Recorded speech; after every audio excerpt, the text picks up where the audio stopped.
ઘોડા છૂટી ગયા બાદ તબેલાને તાળા મારવા જેવો ઘાટ સુરત મહાનગરપાલિકાની કામગીરીથી સામે આવ્યો છે। ઉધનામાં લક્ષ્મીનારાયણ ઇન્ડસ્ટ્રીઝમાં 3 દિવસ પહેલા નવનિર્મિત બની રહેલા કારખાનાનો ત્રીજા માળનો સ્લેબ ધારાશાયી થતા એક મજૂરનું મોત નીપજ્યું હતું, જ્યારે 2 મજૂર ઇજાગ્રસ્ત થયા હતા। ઘટના બન્યા બાદ સુરત મહાનગરપાલિકાનું તંત્ર મોડે જાગ્યું છે। કારખાનાના ત્રીજા માળનું ગેરકાયદેસર બાંધકામ બની રહ્યું હોવાનું ધ્યાને આવ્યા બાદ બાંધકામ કરાયેલા ત્રીજા માળ પર હથોડા ઝીંકી તોડી કડક કાર્યવાહી કરાતી હોવાનું બતાવાઈ રહ્યું છે। જો કે આ ઘટનામાં પોલીસે કારખાનાના માલિક અને કોન્ટ્રાક્ટરની ધરપકડ પણ કરી છે। ઉધનાના લક્ષ્મીનારાયણ ઇન્ડસ્ટ્રીઝમાં ગેરકાયદેસર બની રહેલા કારખાનાનું ડિમોલેશન કરવાની કાર્યવાહી કરવામાં આવી છે। લક્ષ્મીનારાયણ ઇન્ડસ્ટ્રીઝમાં પ્લોટ નંબર 86, 87, 88 3 દિવસ પહેલા સ્લેબ ધારાશાયી થવાની ઘટના બની હતી।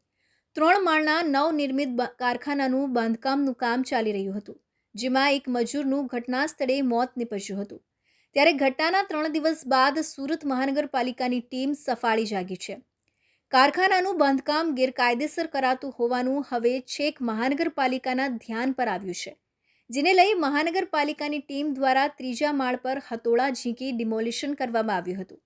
સુરત મહાનગરપાલિકાના અધિકારીઓને શ્રમિકોના મોત બાદ બ્રહ્મ જ્ઞાન થયું છે અને ઘટના બાદ પાલિકાએ ડિમોલિશન કરી બતાવવા પૂરતી કામગીરી હાથ ધરી સંતોષ માન્યો છે। જો કે આ ઘટનામાં એક શ્રમિકનું મોત થયું હોવા છતાં ગેરકાયદેસર બની રહેલા બાંધકામની આ ઘટનામાં પાલિકા અધિકારીઓની કોઈ જવાબદારી હજી સુધી નક્કી કરવામાં આવી નથી।